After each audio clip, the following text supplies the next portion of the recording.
Anong dahilan daw? Bakit na forfeit? Sa halip makakuha ka ng refund? Kung makakasama po kami sa for refund, dapat at least makabayad daw po kami ng 50%. Kaya po hindi po kami naisama kasi hindi nga po kami umabot, which is 7 months lang po yung nabayaran namin. May binabanggit po si Ginoong Gonzales, zero construction doon po sa lupa. Paglabag po yan sa Presidential Decree 957 na bago po sila magbenta, bago po sila humikayat ng customers, nandun po yung amenities, nandun yung maayos na kalsada, nandun po yung tubig, nandun po yung ilaw, po pwede po silang mahabla ng paglabag ng Presidential Decree 957. At syempre, pati na po yung paglabag dito po sa mga batas sa estafa sa Revised Penal Code of the Philippines. Mula Batangas, dumulog sa bitag si John Gonzales. Ang bahay at lupang 7 buwan daw niyang binayaran. Nais daw niyang i-refund. Dumulog ako sa hashtag ipabitag mo para ireklamo ang aming developer na Greece Alliance. Bale, kumuha ako ng house and lot unit sa kanila. Nag-reserve ako way back 2021. Then, naghulog ako ng down payment from July 2021 to February 2022. Total po siya ng 7 months. Nang mabalitaan ko nitong May sa aming agent na nag-i-email sila sa mga new buyer na for refund kasi nagka-problema daw po internal and zero construction. Hindi po ako nakasama sa na-refund na kahit na walang kahit anong notice from them. Sir Ben, sana po matulungan niyo ako sa aking problema kasi talagang dugot pawis po yung pinagkuhanan ko ng aking pinambayad para makuha yung house and lot unit na yon. Ang sumbong iimbestigahan at aaksyonan sa hashtag ipabitag mo. Bahay lupa ng developer na narareklamo. Kung titingnan po natin, kumuha po siya ng house and lot, si John Danzel Gonzales ng June 2021, Senior Santo Niño de Cebu Resources and Development Corporation. Nakapagbayad si John ng monthly amortization mula July 2021 hanggang February 2022, 7 months. Ang total po niya ay 53,000 down payment, part of equity. Nagmintis si John ng bayad ng Marso at Mayo 2022. Magre-resume na sana siya magbayad, subalit inabisuhan siya ng ahente na i-refund na lang ng mga new buyer dahil sa internal problem at zero construction ang kumpanya. October 2022 na mag-follow up si John ang kanyang refund forfeited. Magandang umaga po, Sir Ben. Nag-update po kami to confirm po kung anong update na po doon sa house and lot unit na kinuha namin. Anong sabi Yun nga po, ang sabi po nila ay forfeited na daw po. Okay. Anong dahilan daw? Bakit na forfeit? Sa halip makakuha ka ng refund? Kung makakasama po kami sa for refund, dapat at least makabayad daw po kami ng 50%. Kaya po hindi po kami naisama kasi hindi nga po kami umabot, which is 7 months lang po yung nabayaran namin. So sa 7 months na binayaran mo, umabot ka lamang na magkano? 53,000 po. 53,000. So dahil hindi ka pa nakapagbayad ng 7 months, hindi ka mararefund? Yes po. Ibig sabihin, hindi mo kasalanan, sila nagkakaroon ng pagkakulang, tapos ikaw ngayon, sorry na lang. So yung sinasabi mong naibigay mo, ganun ba? Dahil hindi ka pa napag 50%? Yes po, parang ganun po yung gusto nilang palabasin po. Mukhang may mali ata. Well, natawagan ng hashtag ipabitag mo ang Documentation Department ng Senior Santo Niño de Cebu Resources and Development Corporation at sinabing kung may complaint si buyer, better i-address yung problema sa DHSUD dahil ito ang real estate issue, ang proper na forum na dapat lapitan at maayos. Sinabi nitong ng developer. So, yan pong sagot sa atin. Mukhang pagkasuplado itong ginamit pang pangalan Senior Santo Niño de Cebu Resources and Development Corporation. Hindi ko maintindihan. Baka merong nagawa ka rito na hindi naman siguro nasasabi sa amin, hindi na ibinigay yung refund sa'yo. Kung sasabihin nila, ang refund ay ibibigay lamang kung nakapagbigay ka ng 50%. Yes, anong po. ibig sabihin ng 50% na yun? Bale, dapat po makabayad ako at least 11 months po. Nakapagbayad ka ng 11 months. So magkano may yung 11 months na sinasabi mo? Kunyari, monthly amortization. Monthly ko po ay 6,778, sir. 6,778. Okay. So ibig na sabihin, kinakailan nakapagbayad ka ng 10 months? 10 to 11, mga ganun Mga po. 11 months. Opo, sir. May pinangako ba sila na ganitong araw, ganitong mag-uumpisa ng construction pero hindi sila nakapag-construct? Simula nung ikaw yung nag-sign up sa kanila, nagbigay ng down payment, pagkatapos nagdeklara sila ng zero construction at nag-refund doon sa mga nakapagbayad ng 11 months, ikaw 7 months nang binawit mo. So, hindi ka kasama, parang ganon? Hindi po. Kahit anong notice po, wala. Email, text, or tawag po, wala po. Una sa lahat, yung pagdating sa ganitong klaseng reklamo, tama po sila na doon magreklamo sa DHSUD dahil dito sa real estate issue. Ang proper na lapitan. Yung gusto nila kasi gusto nilang tumagal pa para mawalan ka ng gana. Ganito ka bastos kuminsan mga developer. Yes, anyway, sa linyang telepono, si Attorney Batas Mauricio. Attorney Batas Mauricio, narinig mo ang reklamo siguro. Good morning sa iyo. Good morning po. Nadinig po natin at medyo may problema po yung kumpanya na yan kung ayaw nilang makipag-usap. At bagamat tama sila na dalhin sa Department of Housing and Urban Welfare itong ganitong problema. Sa totoo lang po, kailangan nilang sagutin yung reklamo ng mga customers nila o mga nakabili sa kanila. Kahit na hindi pa dumadating sa ating mga hukuman. May tungkulin po sila Ginoong Bentul po. Pag dumating po ang ganito mausapin sa mga hukuman, padadaanin pa rin po sa pag-uusap ng magkabilang panig. Hindi po agad pagpapasyahan yan.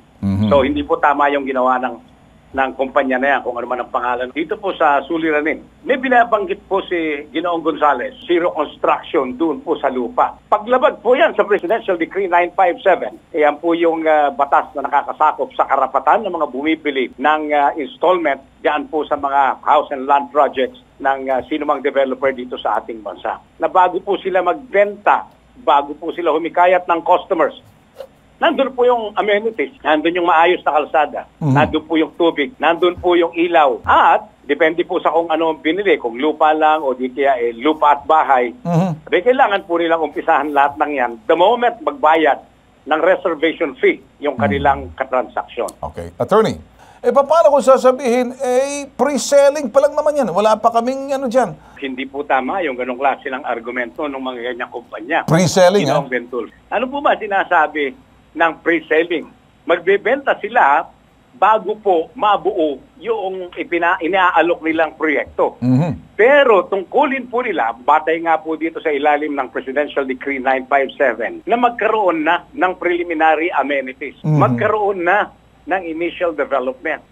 Kung nagpe-pre-selling na sila at ang mga minimum construction requirements na itinatakda ng batas ay hindi pa nila nagagawa, may karapatan po yung mga nakabili na huwag ituloy yung bilihan na yan. Sa totoo lang, kung batas at batas ang pag-uusapan sa installment purchases o yung installment payments, maliwanag po na ang nakakasakop dyan ay yung tinatawag na MACEDA Law, Republic Act 6652. Kailangan po merong ibibigay sila na cash-surrender value pagka nakabayad na yung kanilang kliyente o customer sa loob ng 2 taon. Mukhang hindi po ito yung kanilang inia-apply dito sa transaksyon na to. Ano pong advice po ninyo bago pa man gumawa ng hakbang at magmamarunong-runong itong mga developer? Sa tulong din ng kanilang mga abogado, ano pong inyong matutulong? Una, pagbibigay ng kaliwanagan kay Ginoong Gonzales. Kung pwede po siyang magpadala kagad ng sulat at hinihingi ang full refund ng kanyang lahat ng naibayad. Ang magiging batayan niyan, kaya kami humihingi ng full refund sapagkat hindi kayo nakakatupad sa minimum requirements na meron man lang kayong initial construction dyan sa proyektong inyong ipinagbibili sa bayan. Ilalagay po sa sulat, umuurong po tayo dahil may kasalanan sila. Yung pangako nila hindi natupad. Pag hindi po nila ginawa yan at hindi sila nagbayad, po pwede po silang mahabla ng paglabag ng Presidential Decree 957 at syempre, pati na po yung paglabag dito po sa mga batas sa estafa sa Revised Penal Code of the Philippines. Yung po bang pagpapanggap na meron siyang kakayahang gumawa ng ganitong negosyo, pero wala pala as manifested, gaya ng ipinakikita ng wala pong construction man lang. Clarity ang gusto mo. Ibig sabihin, paglilinaw.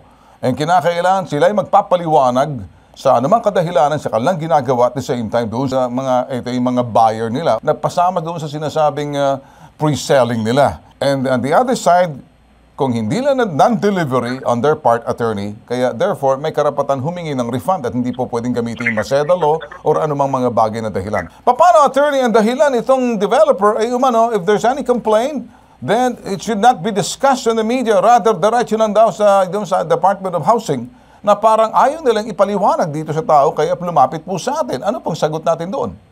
Court annexed mediation o di kaya alternative dispute resolution. Binabanggit dyan, maghahanap po muna ng paraang malutas ang problema sa labas ng hukuman at sobrang dami na po ng kaso sa husgado, Ginoong Bentulfo. Ine-encourage po ito, hindi po ito sinasangkaan ng kahit na sino.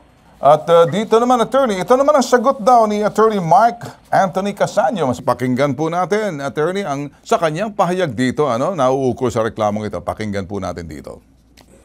Pagdating po kasi sa mga concerns with respect to enforcement or interpretation of contractual obligations, more or less, it is already outside of the context of the regulatory powers of the DHSCP po. Ang ina-advise namin madalas sa mga complainant is for them to file a verified complaint with the Human Settlements Adjudication Commission in order to entertain or to resolve judiciously yung mga concerns po nila pagdating po sa mga refund po. Hanggang doon na lamang po yung maaari kong i-advise at pwede pong sumangkuli pa rin naman ang ating complainant sa ating ahensya at titingnan namin kung hanggang saan yung hangganan ng administrative power ng DHSUD in order to deal with the matter. Pero kung outside na po talaga ng functions, ministerial functions ng DHSUD, if it's gonna involve discretion exercise of functions or duty, more or less makipag-ugnayan na po sila sa Human Settlements Adjudication Commission para po sa tamang proseso ng pagpa-file ng verified complaint po with their end po. Maraming salamat po. Attorney Mark Anthony Casanyo, isa pa to, sa Department of Housing, ito yung settlement, whatever, kung anong tawag nila sa DH. Hindi nakakatulong, bagkos sinasabi lang, puro ngak-ngak, wala pong suhestyon na parang ibinabato lamang mga judicial, yung proseso. Hindi po agad natutugunan, attorney, yung reklamo. Dapat ka mag-complain matapos malagay sa alanganin etong mga pobreng bumili pagkatapos pahihirapan mo sila ng antuming pangkilik, bibigyan muna ng kalbaryo bago malutas ang simpleng katanungan na dapat nilulutas na agad ng ating gobyerno sa pamamagitan ng Human Settlement Adjudication Commission or ang tawag dito DHSUD. Nakikita niyo, attorney, wala pong natulong. Baga sabihin, idaan sa tamang proseso, ganon. Well, kasama po sa proseso, Ginoong Bentulfo, mga kababayan, yung po paghahanap ng kalutasan sa labas ng hukuman. Yung po yung direksyon ng Korte Suprema at sa lahat po ng ahensya ng gobyerno sa kasalukuyan. Kaya nga po may barangay settlement eh. Kung sa barangay, dinudulog yan. Di lalo na sa mga taong gaya ni Bentulfo, sa mga ahensyang gaya ng ipabitag mo upang magkaroon ng agarang kalutasan. Iniiwasan po ng Korte Suprema yung sobrang dami sa husgado, Ginoong Bentulfo. Kung kinikilala naman po yung katotohanan nakakatulong ang ipabitag mo dito sa ganitong kalutasan ng mga suliranin. Of course, marami po magsasabi na kakaiba yung approach dito. Pero nabibitag po talaga ang solusyon sa problema sa ipabitag mo ni Ginoong Bentulfo. Ganoon lang naman po yun. Okay, attorney, para mas nakapagbigay ka ng kaalaman na presenta mo for informational, yung presentation mo for informational, educational purposes, bago pa man mahulog sa bitag na mga anuman to mga bagay na ginagawang developer. Advance, nabibigyan mo na sila ng mga hakbang para wag sila matulad ng ganitong reklamo. Kaya nga meron sinasabi dito, eto ang batas ni Attorney Batas Mauricio sa bitag. Hindi po kami kaya umaasa po kami. Advice nyo na lang po siguro, attorney, sa lahat po na nangakapareho ng ganito kapag naka-enkwentro ng mga ganitong klaseng problema. Take it away, attorney. Give your legal advice dito po sa mga ganitong klaseng reklamo. Maraming salamat po, Ginoong Bentulfo. At pangunahing payo po natin, yung pong agad-agad, kailangan pong magkaroon ng inspeksyon, yung pong bumibili doon sa proyekto. Makita po nila kagad, may nangyayari ba sa proyekto o wala. Pagka po nakita nila, walang nangyayari, delikado po yan. Pangalawa, kailangan po nating tiyakin mula doon sa umpisa ng pagbabayad ng kahit na anong halaga na tayo po'y natutulungan na ng abogado. Bakit po? Yung pong abogado ang makakabigay sa atin pong mga bumibili ng installment ng tamang paggabay kung ano po yung mga hakbang. Pangatlo po, sa ganitong pag nagkaroon na ng suliranin, the first course of action, Ginoong Bentulfo, ay yung pagkakaroon po ng demand letter. Sulat para itong kumpanya na may dapat gawin, may tungkuling ituloy ang proyekto, maituloy niya kung hindi na kaya, ibalik ang halagang nabayaran. Plus, sabi po ng Korte Suprema, legal interest from the time nagkaroon ng obligasyon. Okay. Attorney, pwede bang gawin yung sinasabing demand letter na may CC copy, yung sinasabi nating tanggapan ng gobyerno para alam nila na medyo alertado na ang DHSUD sa sinasabi nila na dapat daw dadaan sa mga judicious or anumang sinasabing Human Settlement Adjudication Commission, meron lang hakbang na ginawa so that yung pagdating sa ito naman sa DHSUD, kikilos agad sila dahil dumaan na sa atin.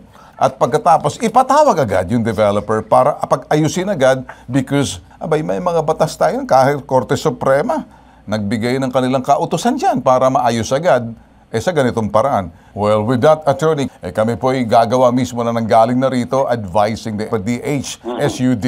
Ganon din yung developer na nanggaling na sa atin so that yung gampanan agad ng sinasabing developer dahil simple lang naman, kung hindi po, nagkulang po yung Department of Housing at medyo nagpabaya, at least nakita lang, dumaan na sa atin, hindi tayo nagbibiro. At pagkatapos naisip nila na, teka muna, ipitay rito dahil may batas pala galing sa Korte Suprema. Nalaman dahil lamang sa panunod dito po sa Bitag at Batas dito sa ating programa na ito na may kinalaman sa batas. Maraming salamat po. Opo, at napakaganda po niyang binabanggit ninyo at gaya po ng inyong pananaw dito po sa mga bagay na pagtulong sa ating mga kapwa. Nakahanda po kami dito sa batas upang matulungan ang mga lumalapit sa ibabitag mo ni Ginoong Bentulfo. Maraming salamat po. Okay. Bagamat ito pa yung mga reklamo at sumbong na ganitong klaseng kahalintulad na reklamo, isang bagay lang po, may mapupulot po kayo. Presenta po namin sa pamamagitan po ng sinasabing punto de vista ng isang batikang abogado si Attorney Batas Mauricio. Ngayon, tutulong po kami. Makinig kayo, Senyor Santo Niño de Cebu, Resources and Development Corporation. Dik-dik nyo sa kokote ninyo. Huwag kayo magsuplado, mahuhubarang kayo. Kapag natanggap na ninyo ang sulat mula sa abogado, ipakita nyo agad sa mga batikang abogado ninyo kung meron man kayo. At pagkatapos, may sulat din doon, diretso doon sa sinasabing Adjudication Commission ng DHSUD na nanggaling sa amin para nang sa ganon, may mabibitag sa inyo kung sinong tatamad-tamad yan, kung sa Department of Housing or sa developer. Kami sa Bitag, anumang sektor, mga simpleng tao, lahat pinagsisilbihan po namin. Simple lang po. Dahil nag-iisang pambansang sumbungan. May tatak. Tatak Bitag. Serbisyo tulong. Si Bentulfo. Tatak Tulfo. Ito pong hashtag ibabitag mo.